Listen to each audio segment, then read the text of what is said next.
And we are live. Hopefully, you can hear me. I've been having technical issues behind the scenes. So just type in the chat for me if you can actually hear me, because like I said, I've been having problems. So I just want to make sure. It says it's coming through on that, but I'm not sure if you guys can hear me.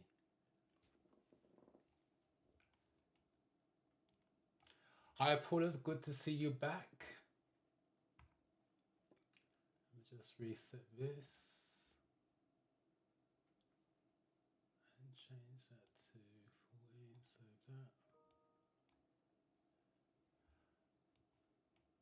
Captain Music is back as well. Good to see you.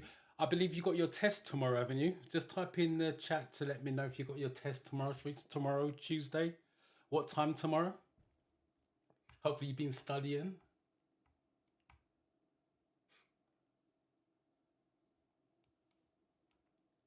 Yes, Josh, I saw your message. Thanks for letting me know. Well done for passing. Just a little round of applause for you. Congratulations. Quite a few people passed from last week's live mock test. So well done to all you guys. You guys who've got tests this week, good luck with it. Let me know in the chat if you have got your test this week. Kiki. I'm glad you watch it afterwards, but it's good to be live because you can ask any questions. So if you've got any questions, let me know in the chat below and I'll try and answer that. Let's have a message here. Captain Music. So how are you feeling about it tomorrow? Have you got AM or PM? Let me know if you've got AM or PM test. Doesn't make much difference to be honest, but I don't know if you want to spend all day thinking about if you've got a PM test. It's better to get it over and done with in the morning.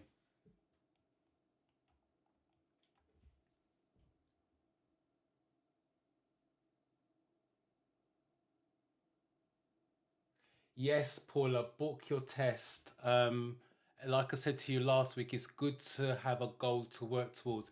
If you're not ready for the test, you can always push it back even more. But you can study and study and then literally never get around to it before you know a year's passed.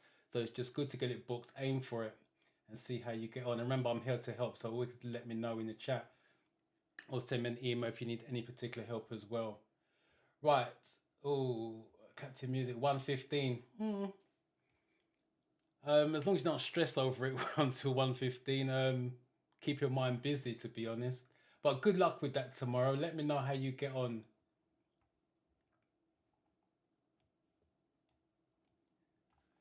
Precious, I don't want to film my theory test today. Oh, 34 out of 50. That's a lot of work to get 34 on the test. That's a lot of work needed. Your paperwork they gave you, what you want to do is turn it over and it gives you the list of categories. It gives you the amount of questions you got wrong in that particular category, and that's what you need to brush up on. Take a picture of it, send me the email, and I can advise you even better. Because without knowing the categories, I can't really help. So don't take a picture, email it to me, so I got an idea of what categories I can give you the best method of studying to get past next time as well.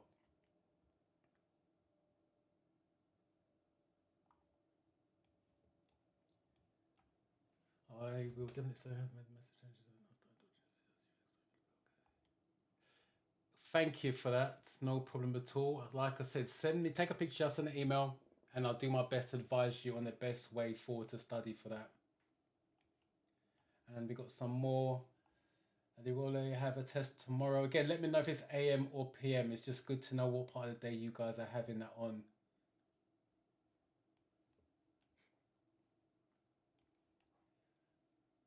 No problem, Paula.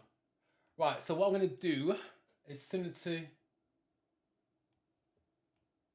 Josephine was here last week. I'm sure he was here last week as well. Good to see you. Yes, you had your test last week, Thursday, right? That reminds me. Just type yes in the chat if I'm right. I'm sure you had your test last Thursday.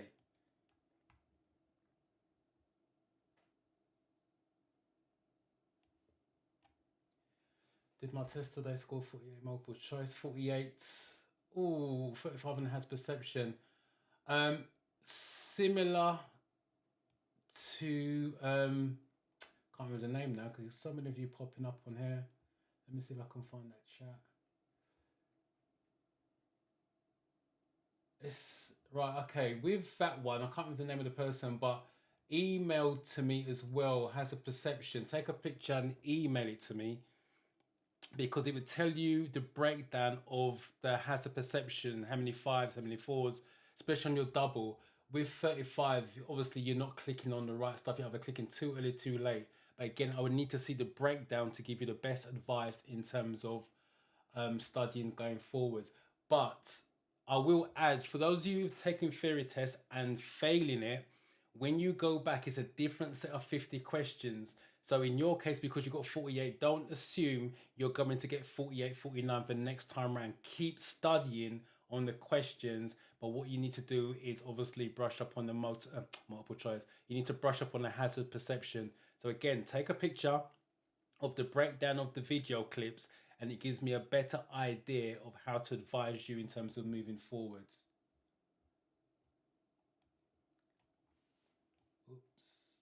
I have a fair on the 15th of May, which is next month. So you've got about 3 weeks, which is not too bad. Not plenty of time.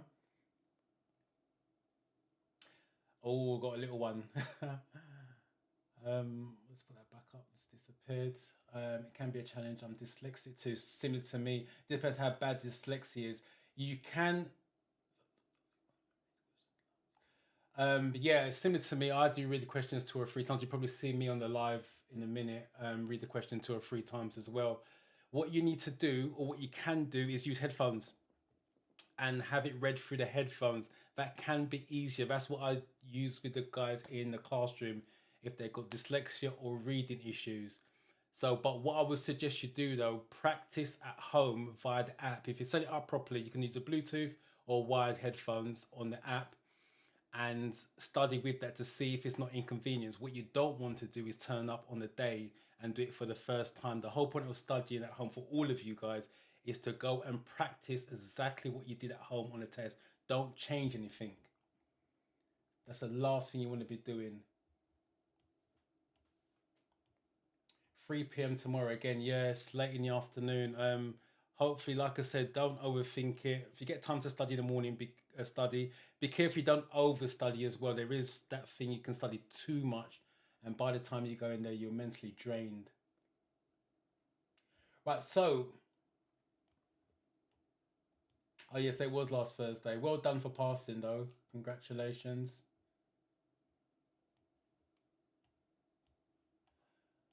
At least I'm French. I have mild dyslexia. Your videos have been really helpful to me as you have given lots of good advice. You share your deep knowledge well when you talk about your dyslexia without shame. There's nothing to be ashamed about. Trust me, I get a lot of people in the classroom, not just with dyslexia, who've got reading problems. There's nothing to be ashamed about. Just the way we are, it just makes us special. Yeah, do the headphones trick if you like, or read the questions again and again and break it down in little chunks. Look for the golden nuggets with that. So what I'm going to do,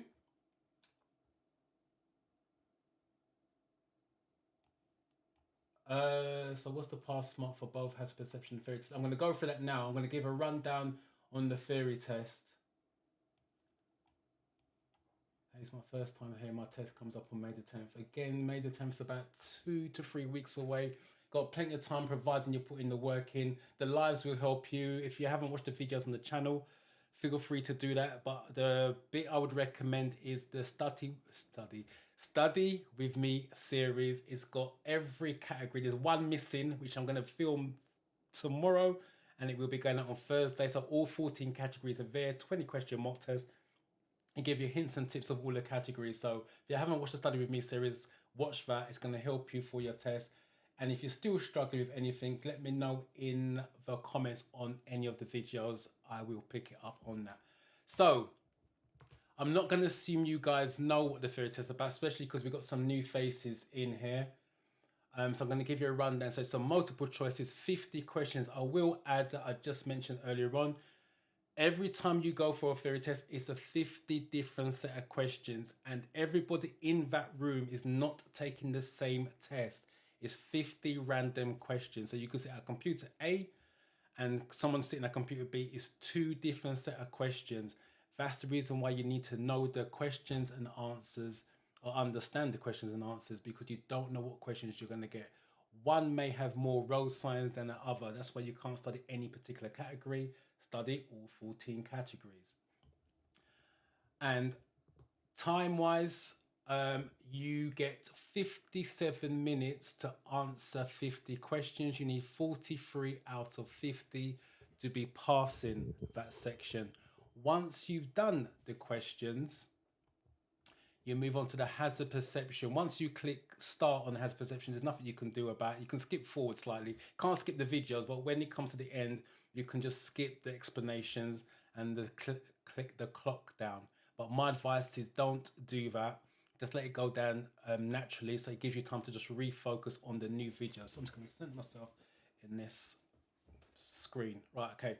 And you need 44 to pass out of 75 on that. One video has two hazards. There's two separate fives. There's 14 video clips.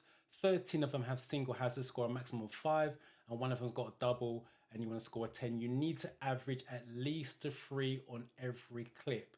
If your average is below 3, you're going to fail. That's where you need your 4s and 5s. Ideally, you want an 8 or 9 on your double.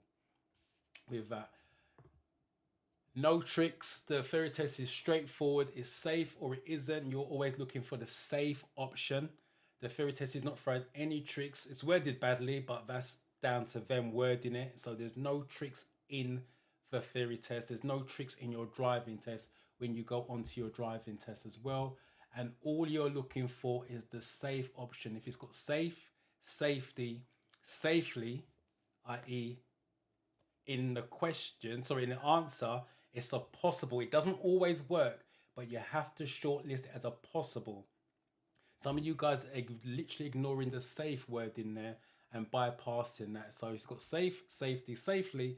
In the answer, you have to shortlist it as a possible answer in terms of that. And if the answer doesn't lead to safety, they're looking for a controlled outcome. It's exactly like the driving test. The driving test is about safety and control. The theory test is the same. Most of it's down to safety, but a percentage is down to a controlled outcome. And most importantly, do not overthink it. So do not overthink your theory test as well. It's straightforward. It has to be a generic answer. Do not make the theory test about you. And for those of you who have failed the theory test by 1 or 2, stop saying I failed by 1. I've got a video on the channel. Read that. It explains why it's a mental thing. Once you start saying I failed by 1 or 2, you're going to train yourself or restudy to get the 1 or 2 marks to pass. You're aiming for 50 out of 50. That way, if you fall short, you're still going to pass your theory test. Okay, so I'm going to check on the chats and see if there's anything different on that. Great to see you again. Brandon, I have emailed you from my personal email. Check your email. I've got a proposition for you, but you need to respond to that. Theory test on 20th of May. Any advice on smart ways to get points on hazard perception? Check the video that I've got on the channel. It gives you a 2-click method. Do that and you should pass on that. So use the 2-click method. Right, so I'm going to just load up this hazard perception. I'm going to load up the mock test and we're going to get started.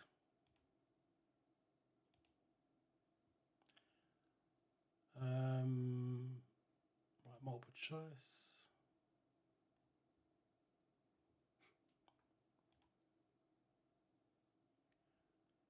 So while that's loading up, let me just check the chat.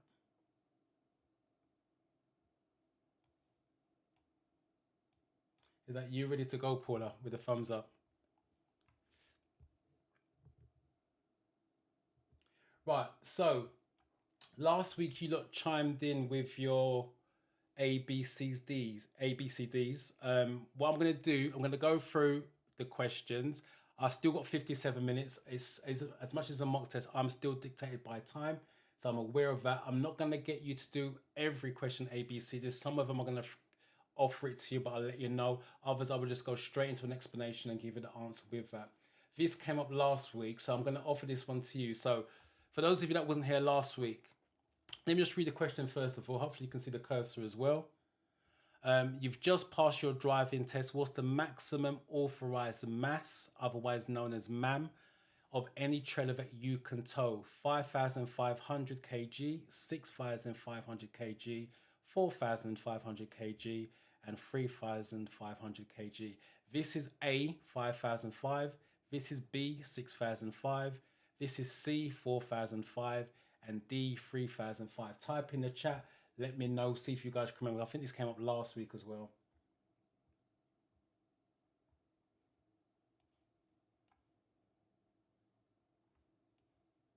So Paula's gone for D. Kiki's gone for D. And the answer, right, most of you are going for D to be fair. And the answer is D. As much as you're going to find at the end, but the answer is D from last week's test. Right, question 2. Hopefully, again, you can see that. Let's take this off screen. Right, you're about to start a journey towing a trailer. What should you do if you notice that a light on your trailer is not working? Let me just read that again. You are about to start a journey towing a trailer. What should... For those of you that have not seen the recent videos, if it's got should, it's related to the question. This is something you definitely should be doing related to the question. You do if you notice that a light on your trailer is not working. So A, repair the fault before continuing your journey. B, disconnect the trailer electrical coupling before continuing with your journey. C, continue with your journey because the lights on your car are working. And D, book the trailer in for repair before continuing with your journey. Again, put your A, B, C, D's in the chat. And let's take a look.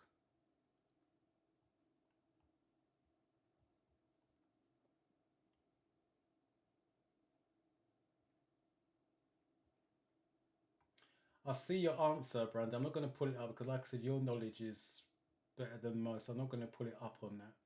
But you are right with what you said, though.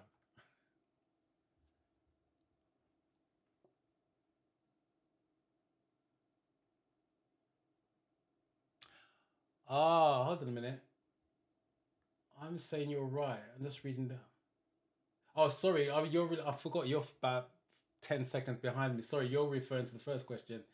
Ignore me, Brandon. Ignore me. Everyone else, ignore me. We're on question 2. Right. I keep forgetting there's a time delay. Right, I'm assuming that's question 2. You're going for A, and you're going for D. All right. So the answer to this one is repair the fault before continuing with your journey. You look going for D, which is book the trailer in for repair before continuing with journey. The reason why it's A, I'll just read the question again and break it down for you. You're about to start a journey towing a trailer. What should, remember it's related to the question, what should you do before you continue with your journey, basically? It says repair the fault before continuing journey. That means the problem is solved before you continue with your journey. This says book the trailer in for repair before continuing with your journey. All it says, you're booking it in for repair. It doesn't say you are repairing the light. So I can book it in, do my journey, come back for that appointment. So you're not solving the problem with D, but you are solving the problem with A. Hence why it should with A, if that makes sense.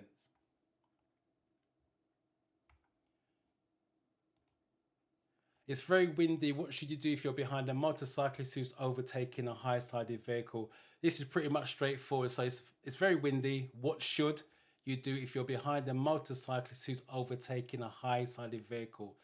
Answer, keep close to the motorcyclist. No, never going to keep close to a cyclist. Keep well back. That's the safest option. Stay level with the motorcyclist. No, and overtake the motorcyclist immediately. You're always going to keep well back for the safety reasons on that one. What should you do as you approach this lorry? So always look at the image first before going to the answer. So the lorry's on the wrong side of the road, basically, swinging out wide. So what should you do as you approach the lorry? Slow down and be prepared to wait. That's going to be the safest option at this point. Flash your headlights at the lorry. If you didn't know, flashing your headlights in the highway code means you're warned of your presence. Obviously, he's going to be able to see you if you're in front of him. Move to the right-hand side of the road. You're going on the wrong side of the road, so it can't be safe. And make the lorry wait for you. In that case, the lorry's not going to wait for you. And because the lorry's larger than you, and just take you out of the way. It's going to be the first option. It's the safest option. There's a lot of should questions coming up on this one. What should you do when you're approaching traffic lights that have been green for some time? So, options: brake hard, accelerate hard, maintain your speed, be ready to stop. And the answer for this one is going to be D. It's going to be ready to stop. Once you got, let me just move that down a bit. Once you got brake hard, it's going to be wrong. Once you got accelerate hard, it's going to be wrong. Maintain the steady speed. If the lights change, your speed is already at a high speed, so 30 miles an hour, for example, but be ready to stop. You're already training your mind to check your mirrors and be prepared to slow down and stop if the lights change. That's going to be the safest option. Again, what should you do when you move off from behind a parked car? All right, you guys answer this one. Read the question again. What should you do when you move off from behind a parked car? Option A, use exterior mirrors only. Look around before moving off. B, give a signal after moving off. C, look around after moving off. D. So let's just take a look at the comments on this.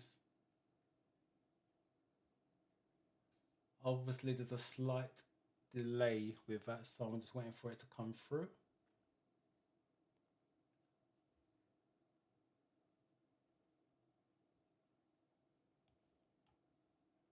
I've got B,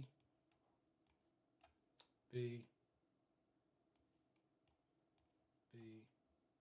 Right, most of you are going with B's, and it's look around before moving off, which is the correct answer. For those of you doing driving lessons, it is a blind spot check, which is massive for a driving test. They can use look over your shoulder. Theory test, we use shoulder check. As instructors, we use blind spot check. So it's going to be B. Okay, you guys can answer this one. What's the legal minimum insurance cover you must have to drive on public roads? So the minimum insurance cover: A, personal injury cover, A; B, comprehensive; C, third party only; and D, third party fire and theft. So let me just check the comments.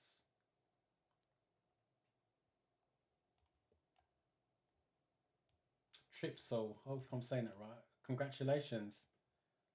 Congratulations. Thanks for turning up today. Let me know. Let me know in the comment if you're taking driving lessons or you're looking for a driving instructor. Not that I'm going to teach you, but let me know if you're looking for one or you're taking lessons. Right, you guys, oh, change view of opinions here. I've got C. There's a few going for C's. And I've got C. And I've got a B. The majority of you are going for, it's 50-50 B's and C's on this. Right, let me just read the question again. What's the legal minimum insurance cover you must have to drive on a public road? The minimum is C, third party. Comprehensive is what we call fully com. That's when you're insured for everything. If you didn't know, because it does come from the fairy test sometime, what does third party cover? It covers the damage you cause to anybody else's property. It doesn't cover the damage to your car. So third party only covers the damage you cause. Fully com covers everything. If you have an accident, it's going to pay out for the damage you cause and the damage to your car. So legally, you have to have third party only insurance cover. So hopefully that helps you guys out. When must your vehicle have a valid insurance cover? Again, you can answer this, guys. So, A, before you can scrap your vehicle. B, before you can tax your vehicle. C, before you can make a SORN, which is statutory off-road notification. That's what it stands for. And D, before you can sell the vehicle. So when must you have valid insurance cover?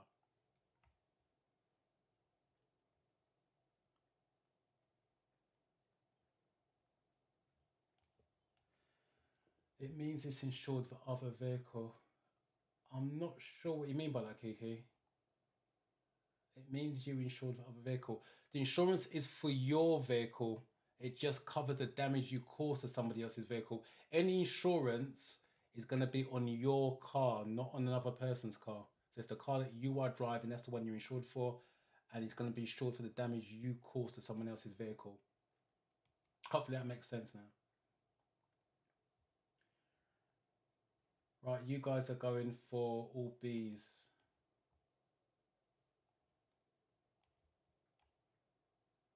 So it is B, before you can tax your vehicle. Before you, again, Veritas can word it this way. What documents do you need before you can tax your vehicle? In order is MOT first to say your car is roadworthy. Then you need insurance for your car to be on the road, for that you can drive it on the road, which is this question. And then D is when you can get your tax. So you need MOT first, insurance second, and then your road tax last.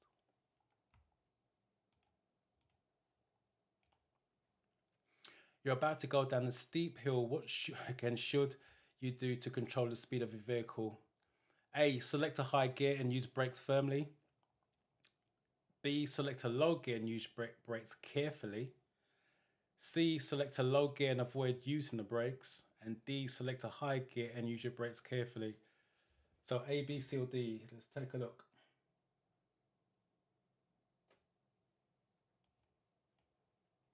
No problem. I fully understand. I fully understand.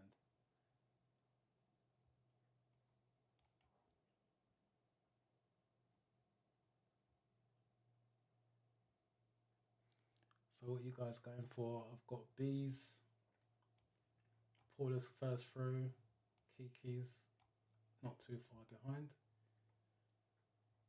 Right, again, most of you are going for the B's, and the answer is select a low gear and use your brakes carefully.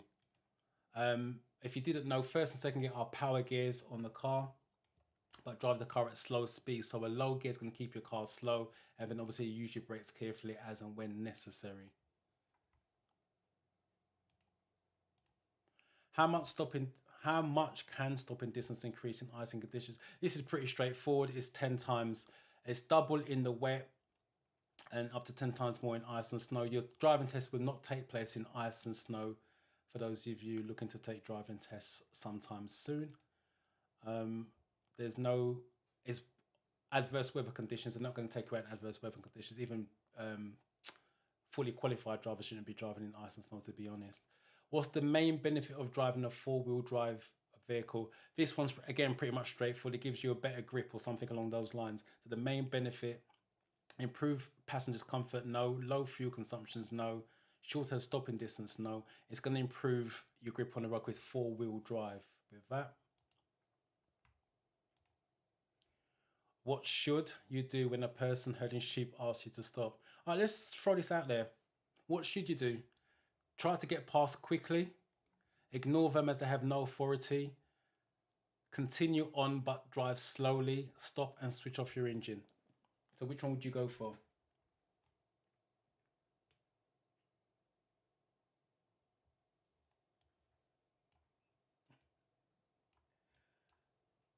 Very close. Is it a boy or a girl? 11-year-old. Boy or girl? Be interesting to know. Like I said to you last week, he's going to want to be learning to drive real soon. Even though he's got to wait another 6 years. But he's going to want to learn to drive real soon. So what are you guys going for? All D's, full house. There's nobody's gone anything different. It's all D's. Well done. It is D. Just stop. Oh, keep moving it. It's just stop, switch off your engine, be patient. The conditions are good and dry. When should you use the 2-second rule? Again, you guys can answer this one. When traffic lights change to green, before using the mirror signal maneuver routine, before restarting the engine after it's stalled, when checking your gap from the vehicle in front? Got some weird answers in that one. All right, which would you go for?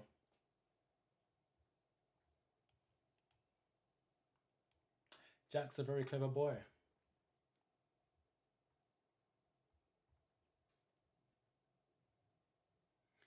Right, I've got a D.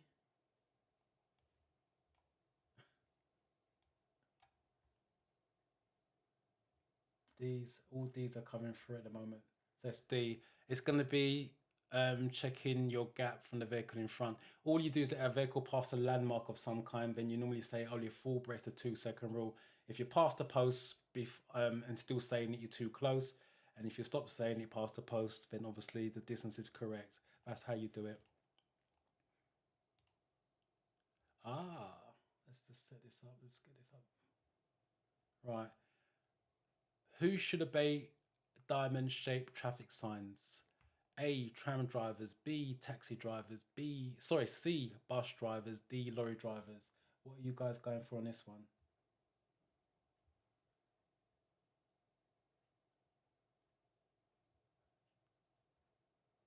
I'm assuming these are from the last answer because it's not D, that's for sure. I've got a couple of these. There's a delay on this. And Kiki's the first one through.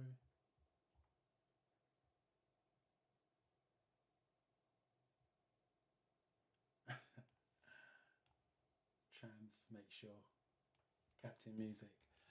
Yeah, it's going to be H, trams. Diamond shapes are for trams only. Check your answer. Trams. Just make sure that's centered. Right. When will you feel the effects of engine braking? When you're in neutral, when you change to a higher gear, when you change to a lower gear, when you only use the parking brake.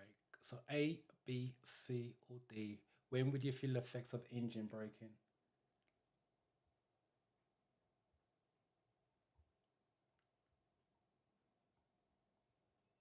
I've got some A's from that. I think A's from the last question. Because again, there's a delay. I've got to remember there's a delay between me and you on YouTube.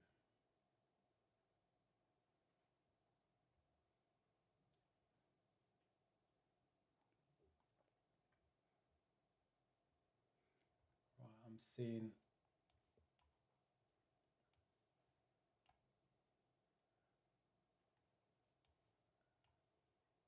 Right, C, C, C. Captain Music. I'm. Oh, I've got a B here. Abby. I'm seeing all the girls answering, all the ladies in the house are answering. Guys, come on, hold your space, man. You've got to be, you know what I mean? Don't let them all answer the questions. I've got a C on this one. Right, let me just read that for myself. When you're neutral, it's not going to be A. When you change to a higher gear, no. Higher gear makes the car go faster, so you can't control your speed going faster. When you change to a lower gear, it's going to be C. Low gears, low power, low speed. And when you only use your parking brake, you're never going to use your parking brake while the car's in motion. Why could it be dangerous to keep the clutch down or select neutral for long periods of time while you're driving? This is called coasting. A, when it will wear your tires out more quickly, fuel spillage will occur, you'll have less steering and braking control, engine damage may be caused. So let's see what you guys are going for on that one.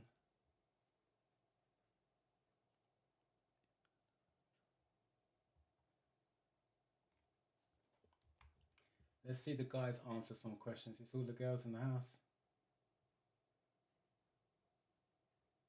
No, I'm picking sides, by the way. And Paula comes through with B. Aliwal comes through with B. I'm assuming this is for... Right, okay. That's for the previous questions. Kiki comes through with C, C. Naomi with C. It is C. It's you have less steering and braking control. You I won't go into too much detail, but it's called coasting. You want the two plates touching. For those of you taking driving lessons, you want the clutch fully up when you go around corners, for example. But that's it. We'll see. You have less control. Oh, rumble strips. These are called rumble strips. What's a rumble device designed to do? A, alert you to a hazard. B, prevent cattle escaping. C, give directions. D, alert you to low tire pressure.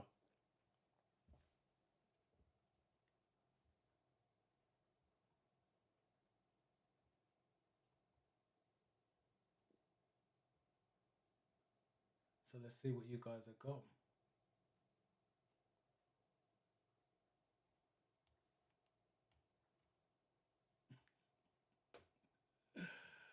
Oh dear. Take a guess. Think about the safety factor.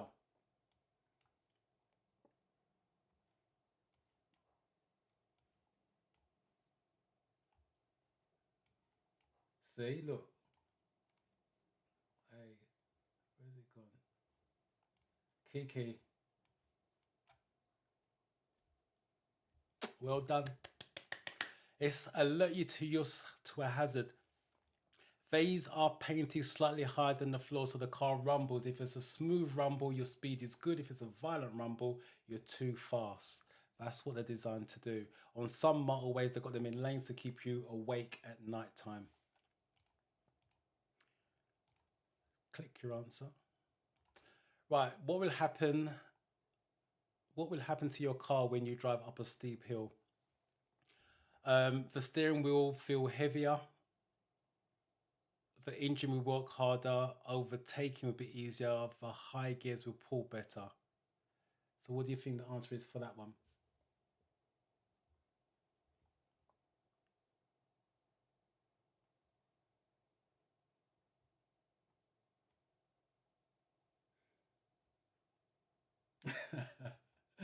Take a guess.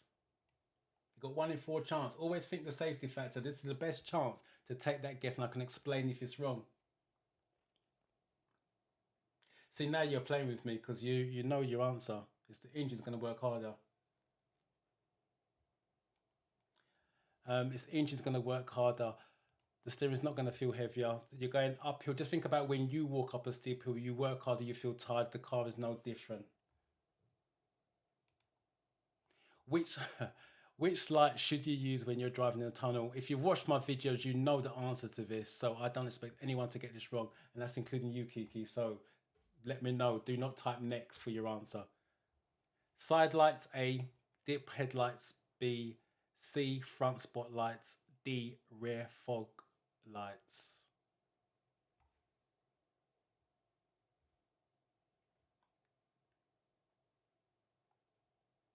So let's take a look what you guys are clicking on this. I'm going to ban you in a minute.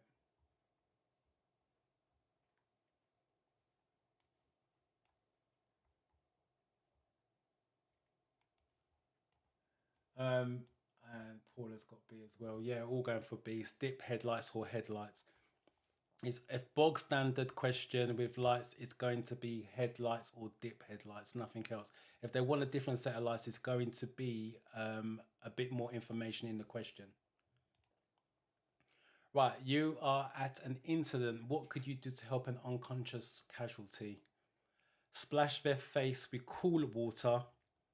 Take photographs of the scene, which I've seen that a lot, to be fair. Check that they're breathing normally and move them to somewhere more comfortable.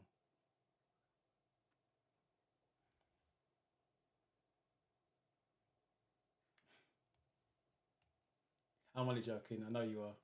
I'm only joking, playing with you.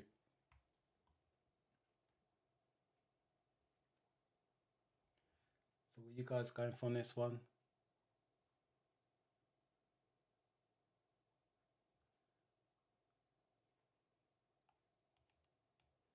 I've got the C, and Paula's going for C. And again, it's mainly C's coming through. Yep, it's going to be C. Check that they're breathing normally. You want to turn them on their back first, just checking the mouth to make sure there's no blockages and they're breathing properly. If the theory test comes up, how long should you listen for their breathing? It's at least 10 seconds on that one. Be helpful if I check my answer. Check, normally make sure I've got the right one. Right, what should you do if your vehicle breaks down in a tunnel? Stand in the lane behind your vehicle to warn others. Stand in front of your vehicle to warn oncoming drivers. Stay in your car, no, stay in your vehicle and wait for the police.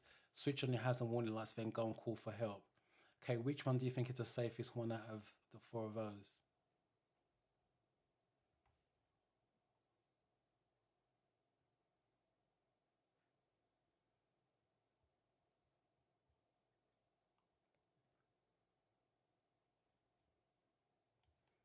Paul is quick off the mark. Got D, switch on hazard warning lights and go for call for help. And Captain Music's got his. And it's D. The answer is D. Well done to you guys. You're on a 3-lane motorway. Which lane are you in if there are red reflector studs on your left and white ones to your right? Hopefully you guys have watched my studs video, then you'll know the answer to this one. Pretty simple. Answers are in the middle lane, in the left-hand lane, in the right-hand lane, and on the hard shoulder.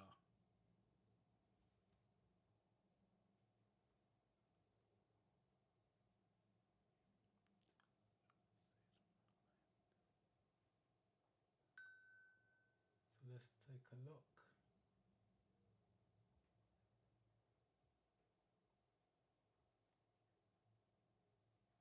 I've got a B. I'm assuming it's for this question. Left-hand lane's B.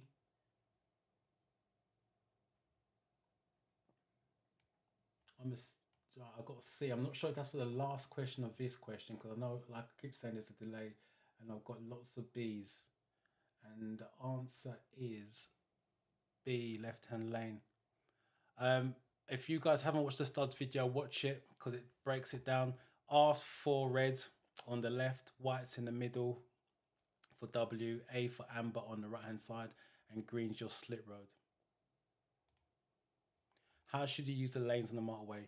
How should you use the lanes on the motorway? Answers are: stay in one lane until you reach exit. Keep to the left-hand lane unless you're overtaking. Overtake using the lanes that's clearest. Use the lane that has the least traffic.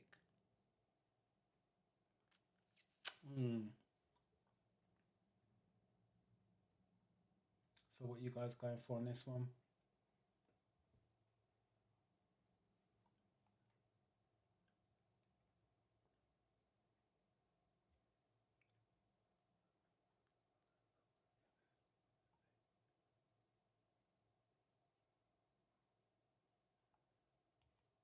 Right, I've got B's coming through. B's.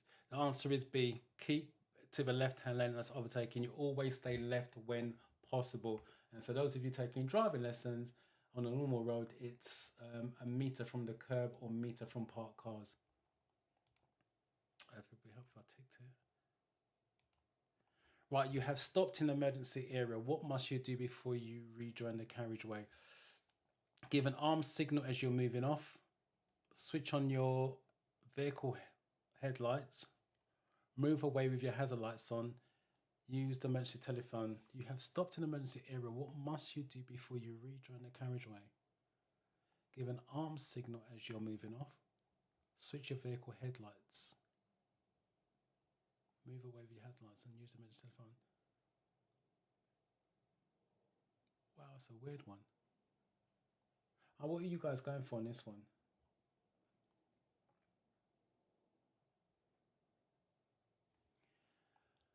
You have stopped in an emergency area. What must you do before you rejoin the carriageway? Even I'm struggling with this one because this word is so bad, it's unreal. Give an armed signal as you're moving off. Switch on your headlights. Move away with hazard lights on. Use the emergency phone.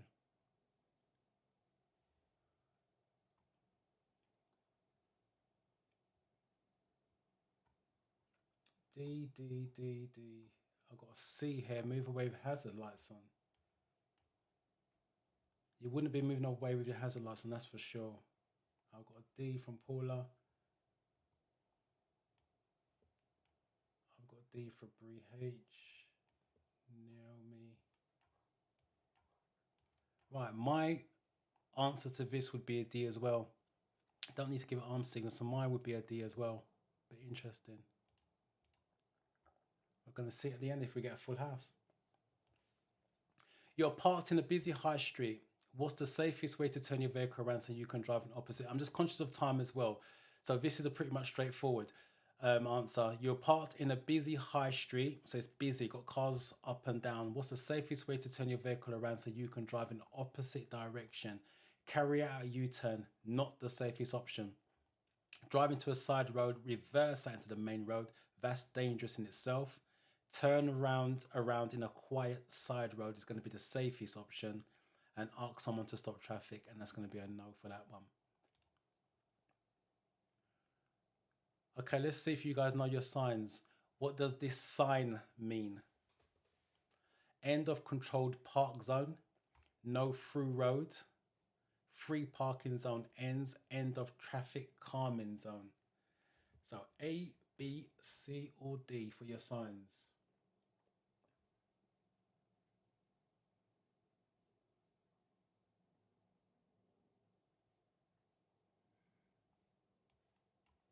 Got C, C,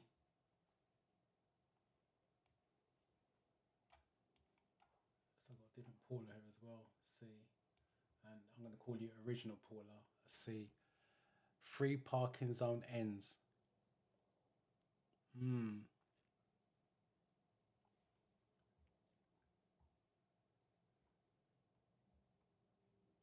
I've got A and I've got a D. Right, it's not a D, it's not end of traffic calming zone.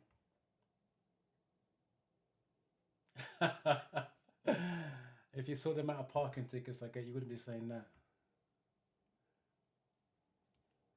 Sorry, that's what I'm laughing at. End of control parking zone.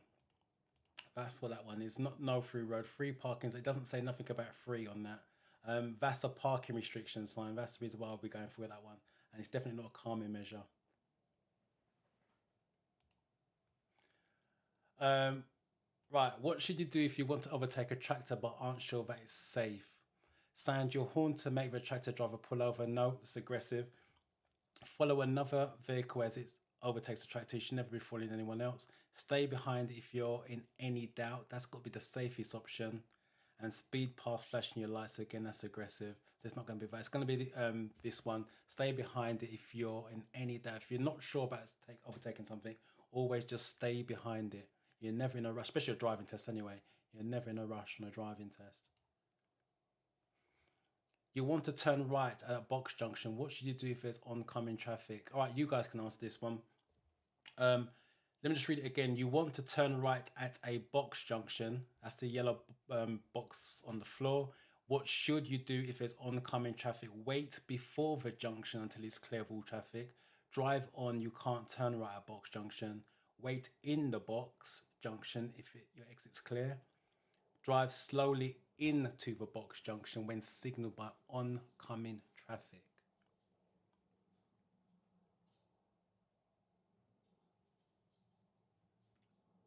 So I've got C's along the way. It's going to be wait in the box if your exit's clear. You can stop in a junction, yellow junction box when turning right if your exit's clear is the full answer. Prevented by oncoming traffic is the full answer, to be honest. Where would you see this sign? It's going to be on a school bus. Sometimes they put on the back of a school bus, on the front of a school bus. As long as it's got the wording on a school bus, that's the answer you're looking for. So it's on a school bus. You're at a front of a queue of traffic waiting to turn right into a side road. Why is it important to check your right mirror just before turning? The reason for that is because you are looking for cyclists that may be overtaking. So check for overtaking vehicles, yes, it's going to be that one. To look for pedestrians about to cross, no. To make sure the side road is clear, no. To check for merging traffic. Merging is coming out of a giveaway, so it's not going to affect you at all. At night, what does it mean if you see a pedestrian wearing... Oh, this is interesting. Right, at night, what does it mean if you see a pedestrian wearing reflective clothing and carrying a bright red light? So let's see what you guys go for. You're approaching an organized walk. You're approaching a... I can't even read. You're approaching a traffic danger spot. You're approaching a slow moving vehicle. You're approaching roadworks. So A, B, C, or D. Let's see what you guys are going to go for.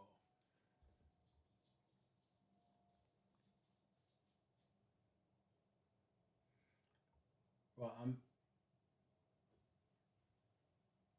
I've got A, Captain Music's gone for B, and then I'm getting A's on these.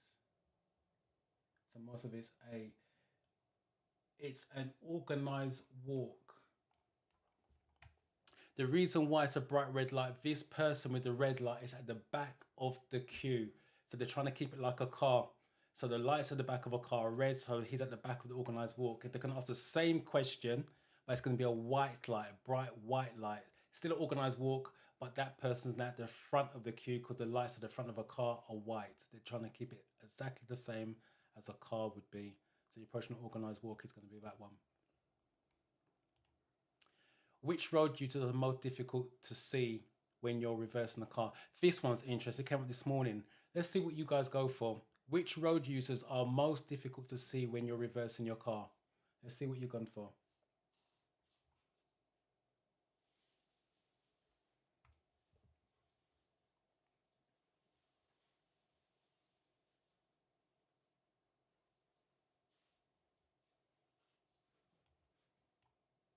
Brandon, what's this question relating to? Because there's a delay. What's question? Shouldn't you check your mirrors before you do anything such as speeding up, moving off from traffic lights and turning? What's that relating to?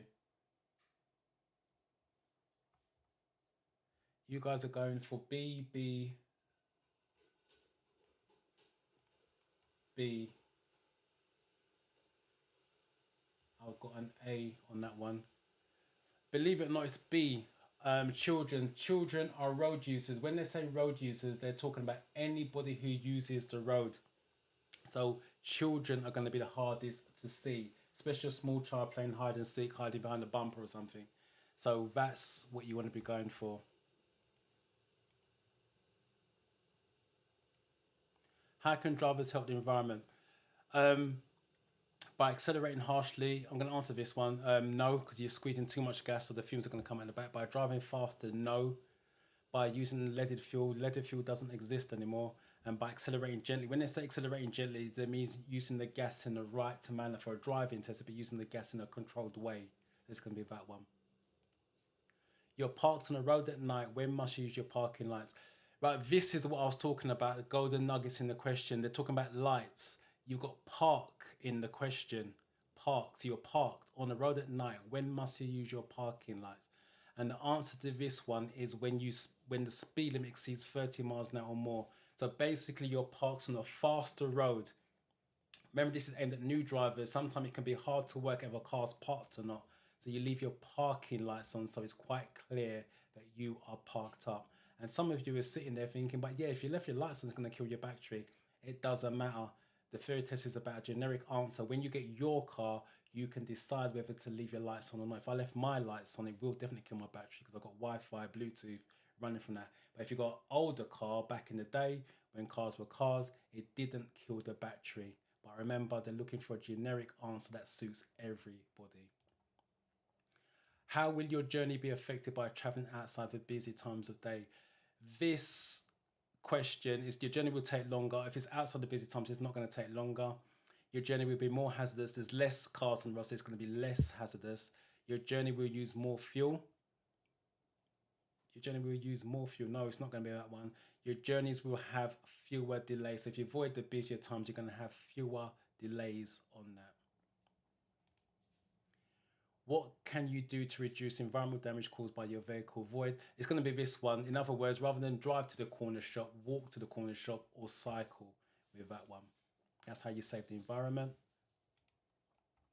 Why is it a good idea to plan your journey to avoid busy time? That's similar to the previous question. And that's how the fairy test works sometimes. It throws up a similar question, just worded differently. Your journey time will be longer. No. You'll have an easier journey. Technically, you can have an easier journey, but read the rest. You have a more stressful journey. No. It will cause more traffic congestion. No. So it's going to be that one. What should you do if you begin to feel drowsy while you're driving? All right, you guys can answer this one. What should you do if you begin to feel drowsy while you're driving? Close your car windows to help concentrate. Continue with your journey but drive more slowly. Stop and rest as soon as possible. And turn the heat up to keep you warm and comfortable. So which one are you guys going for? A, B, C, or D?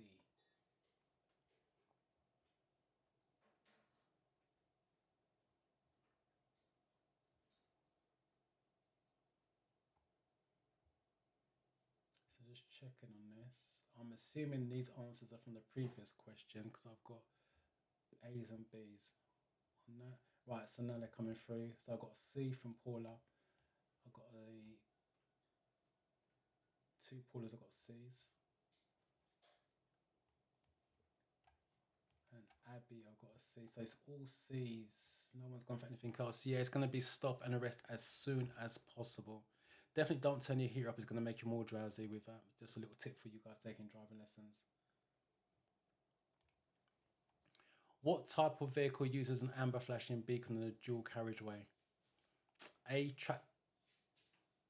tractor, B fire engine, C doctor on call, D an ambulance.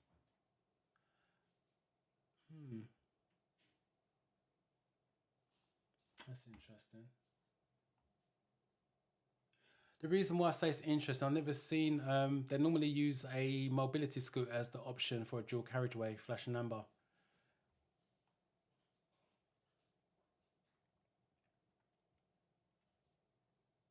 Okay.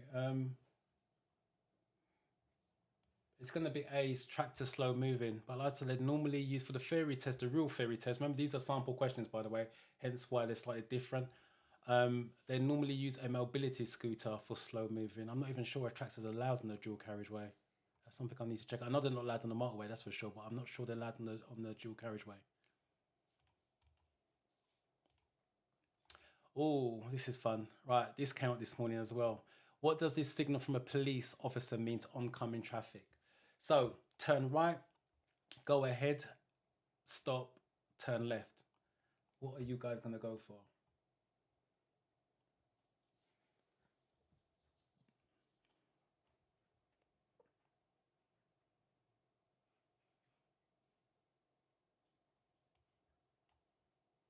Totally agree. Yes, they do. Ask that. Well done.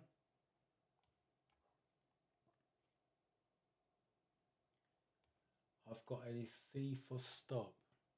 C. So it's all C's coming through. Paula Hall, have you got a test book? If just type yes in the chat, let me know. Kiki, stop. Yeah, it's stop. If you see a flat palm or a flat back hand for it, it's stop. If they show you the arm with the arrow next to it, it's go. So flat palm or flat back hand on the test itself, it means stop. If you drive past her on your driving test or after you pass your driving test, you're going to get 3 points on your license. But technically, it's a red light. Right, how long we got? 12 minutes. What hazards should you be aware of traveling along this street? What hazards should you be aware of when traveling along this street? Lack of road markings, children running out between vehicles, large good vehicles, and glare from the sun. Yeah, all right, let's see what you're going for.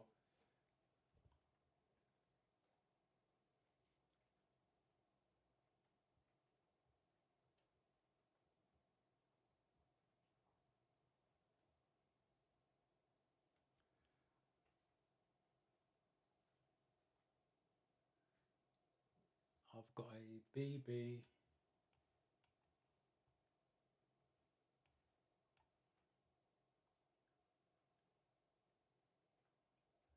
And it's all B's. Yeah, it's correct. It's children running out between the vehicles. As an instructor, we got a little saying, where there's a ball, there's a child. So if you see a ball come out, expect a child just to run and follow it. But it's children on this one. What should you do if a driver pulls out of a side road in front of you, causing you to brake hard? Sound your horn to show your annoyance. No. Ignore the error and stay calm. Yes, you want to stay calm. Do not get road raged. Flash your headlights to show your annoyance. Overtake as soon as possible. It's going to be, that's the safest option, and that's what you want to be doing on your driving test as well. Don't vent your frustrations in front of the examiner. It's not a good look. This is no right turn. 95% of red circles. If you haven't seen my video on signs, 95% of red circles are no's, and that's a no left turn. They'll always give you two with no's. So if you don't know what it means, always isolate the two with no's, go back to the image, and it works out a lot easier from that point. So it's a no right turn on that one.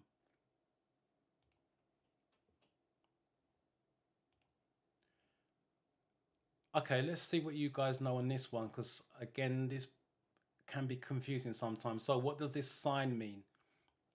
Entrance to a tunnel, humps in the road, hump bridge, or soft verge.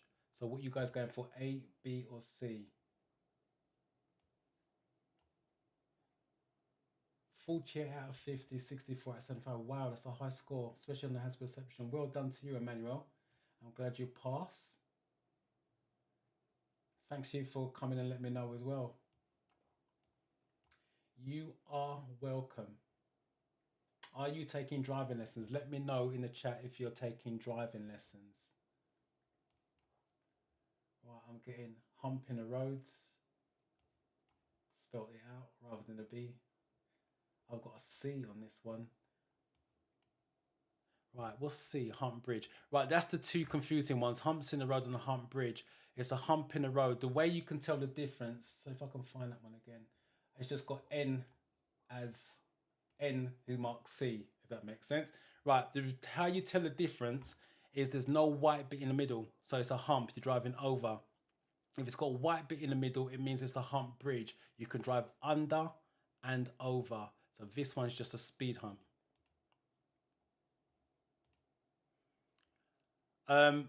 Again, 95% are red circles and no's. What does this sign mean? No. Cars side by side is no overtaking. As I said, they always give you two with no's, just to prove my point.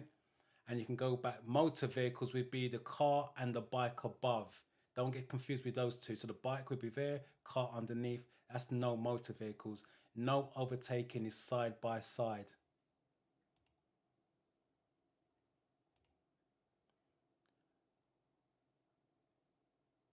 Which of these signs warns you of a zebra crossing? A, B, C, or D? What are you guys going for?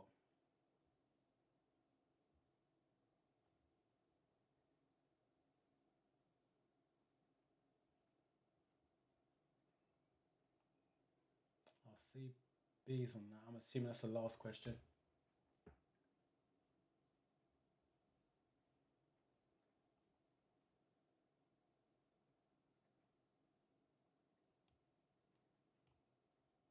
I'm also taking driver lessons. I'm nearly ready for my practical, but need to pass my theory, which is booked for 5th of May. That's brilliant. 5th of May, which is next week, some point, I think. Well, good luck with the theory side of it. Let me know how you get on. And just another question, what area are you in taking your driving lessons? Right.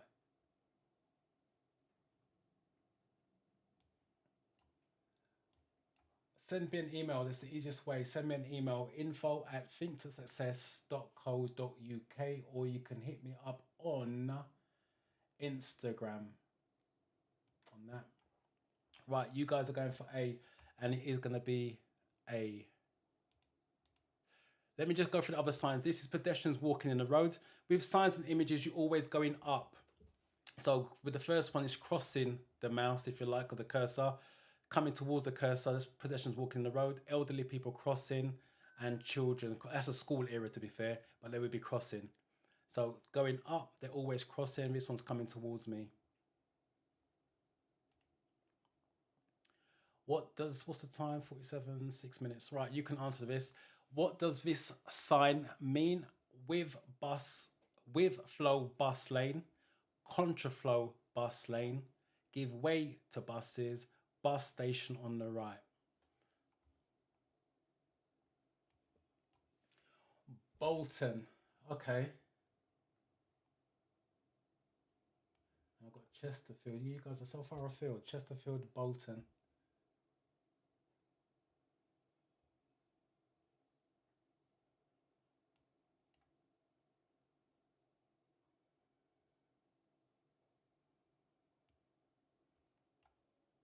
I'm taking. That's not too far from me, to be fair. About another 20 odd miles down the road. Been to Banbury a few times. Yeah, totally agree. But it's nice. It's a nice little vibe.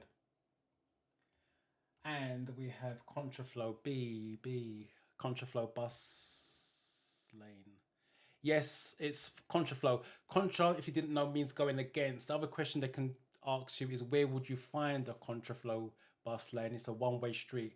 You're going up the one-way street and the bus is going against it. If there's no arrow underneath the bus, it's with flow bus lane, but the bus will now be on this side. So no arrow under the bus is with flow. Arrow under the bus is contra flow, as in going against. Right, case studies. Let's just get this on the screen so you can see it. You're traveling at speed limit for the road you're on. What should you do if someone behind is trying to overtake? Keep a steady course, allow the driver behind to overtake. Accelerate to get away from the driver behind. Wave the driver behind to overtake when it's safe. It's got safe in there, but move closer to the car ahead so the driver behind has no room to overtake. Wow. Okay, what are you guys going for? Let me just take a look at the time. Can I scroll this down? 4 minutes, 2 questions. That's nice. That's all right. So you are traveling at a speed limit for the road you are on. What should you do if someone behind is trying to overtake? A, B, C, or D? We've got Liverpool. Let's make sure I don't miss anyone else.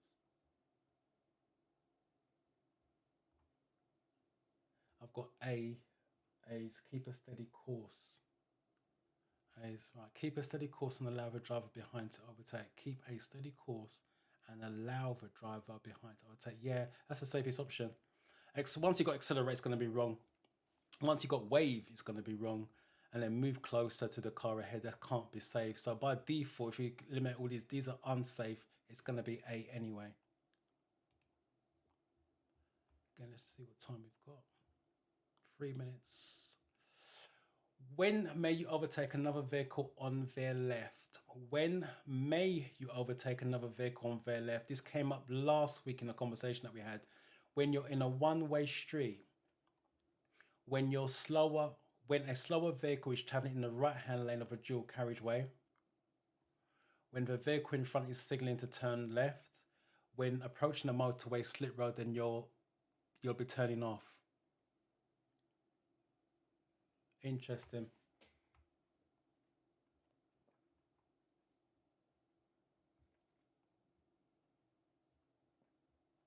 So what you guys are going to go for? Let me just keep it on the time. 2 minutes, that's fine.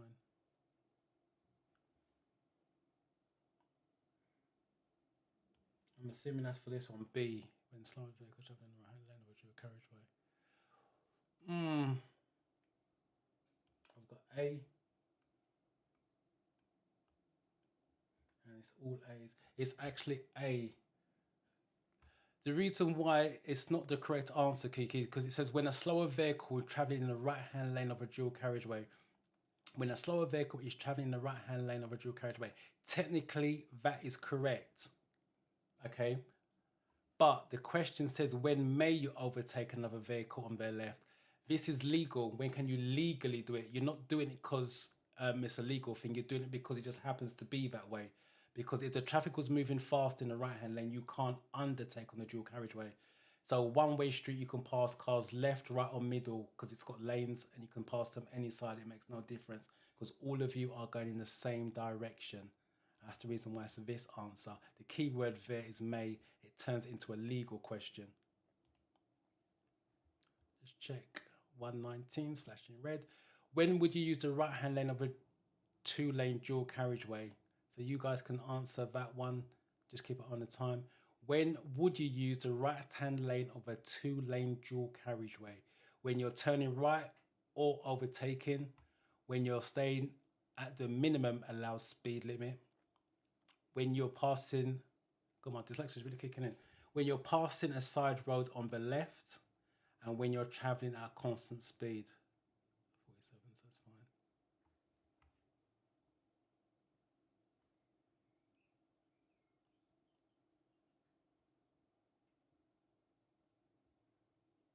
Right, I've got A's coming through, and it's going to be a dual carriageway is for overtaking and turning right. If it's a motorway question, it's just for overtaking. You cannot turn right on a motorway, but a dual carriageway is overtaking and turning right.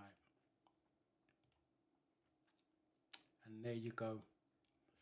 So with a combination of everyone chiming in, got 50 out of 50. So there's no excuses why you guys can't pass your theory test. For those of you who haven't got one booked, book it. As simple as that. All you got to do is book it. Work towards it. As I said in the beginning, it's really easy to keep studying, and that test date never comes.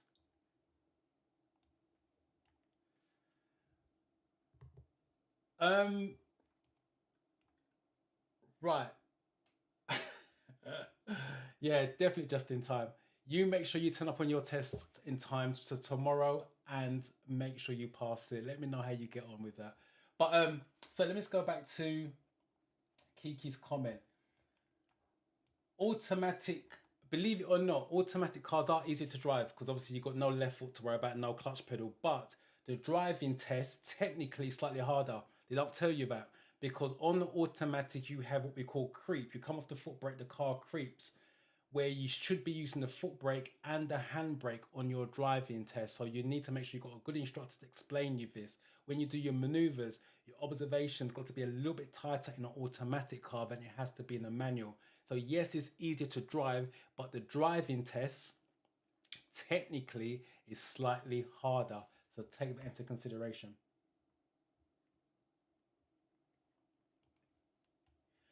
I will try to do a hazard perception on next week. I'll do a shorter mock test and a hazard perception because I know some of you are calling for that because some of you are still struggling with that. But I don't know how it's going to translate on YouTube because there's a delay from me doing it and you guys seeing it. But I will try. I'll test it out during the week. I'll do a live unscheduled run and see how it comes out. If it works all good, I'll do one. I'll do a couple of them as well. I'll do a CGI one and one of the old school ones that you guys will have on your apps. When you go for your real test, it's all CGIs and it's a lot slower than the apps as well. That's why I recommend doing a 2-click method because it's clearer and it's a lot slower on the real test itself.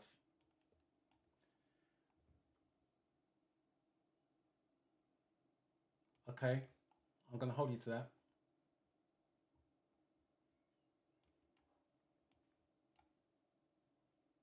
Yeah, just go in, be calm. Just literally be calm. You've got to be there 15 minutes before your test anyway. I would get there for about 20, 25 minutes before. If they've got space to get you in, they'll get you in anyway. So you're not going to wait till whatever time your test is. And you just chill. What you don't do is arrive rushing and arrive obviously stressed out.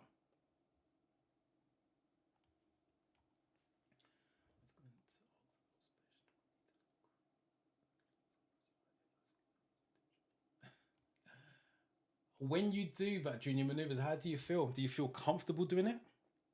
Or do you feel a bit, too much going on? You don't have to exaggerate. The examiner knows if you're looking. Trust me, they know if you're looking. You don't have to go over the top. And to be honest, if you go over the top, the question you got to ask yourself is what they're going to be thinking.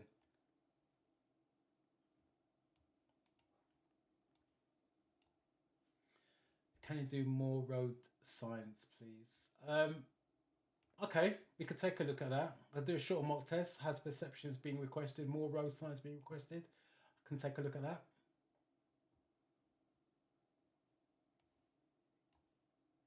Yeah, definitely hazards are being requested and people are failing hazard perception. Yeah, I'll see what I can do for next week. Right, have you guys got any more questions going through the chat? Because if you haven't, we're going to finish there.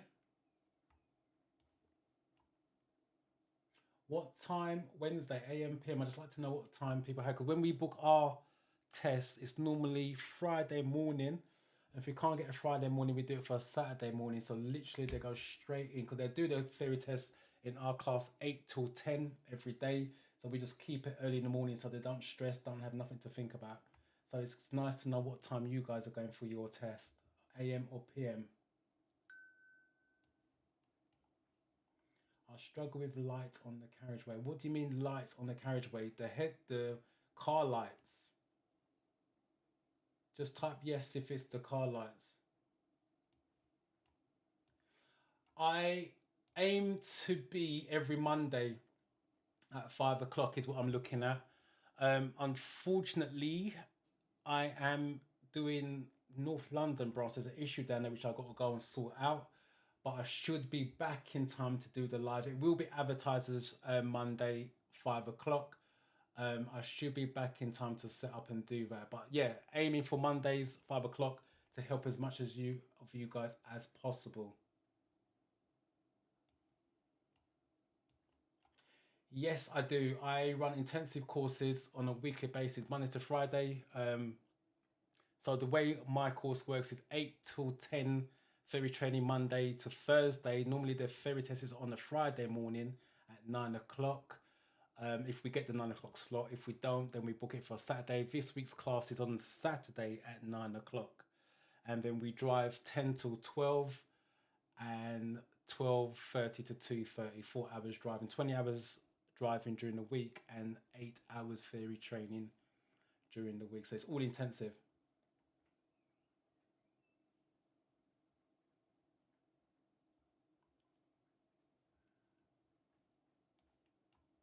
AM. Okay, that's brilliant. Again, so you don't have time to think about it. You just really just want to go in there, do it, get out. You don't want to be spending all morning unless you're working. Then obviously mine's preoccupied. Again, similar to what I said to Captain Music, turn up early. If you can turn up 20, 25 minutes early, then it just gives you time to chill and focus. If they've got space to get you in, they will get you in before your time slot anyway, because it's no one takes the full 57 minutes. So it's not like you got to wait exactly your time slot to get in.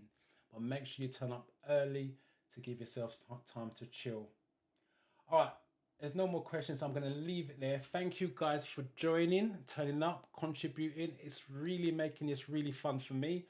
For those of you who got test Captain Music, good luck for tomorrow. For those of you who have got tests later on in the week, I wish you the best of luck for that. For those of you that was on the live that haven't got a test book your theory test because you guys can pass it. And I'm here to help you in the meantime. So I will catch you guys next week, Monday, 5 o'clock. Take care.